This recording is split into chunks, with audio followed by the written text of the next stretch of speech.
নওগাঁর নিয়ামতপুরের শহীদ জিয়া স্মৃতি পরিষদ ও পাঠাগার উদ্বোধন করা হয়েছে। রোববার 16 আগস্ট উপজেলার ভাবিচা ইউনিয়নের রাসনা টকটকি বাজারে ইউনিয়ন বিএনপির আয়োজনে স্মৃতি পরিষদ ও পাঠাগারের উদ্বোধন করা হয়। ভাবিচা ইউনিয়ন বিএনপির সাধারণ সম্পাদক শামসুল আলমের সভাপতিত্বে উদ্বোধনী অনুষ্ঠানে প্রধান অতিথি ছিলেন নওগাঁ 1 আসনের সংসদ সদস্য মোস্তাফিজুর রহমান।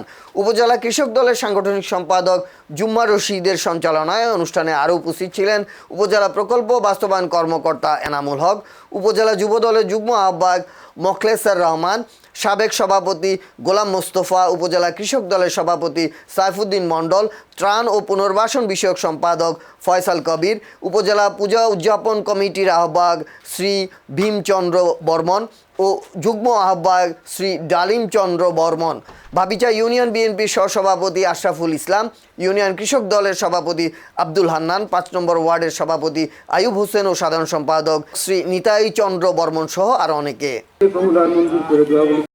সম্মানিত সুধীমণ্ডলী, এই পর্যায়ে আপনাদের সামনে আসন গ্রহণ করছেন 5 নম্বর ওয়ার্ডের সম্মানিত সভাপতি জনাব মোহাম্মদ। আমি ধন্যবাদ দিলাম। ধন্যবাদ সাংবাদিক বন্ধু।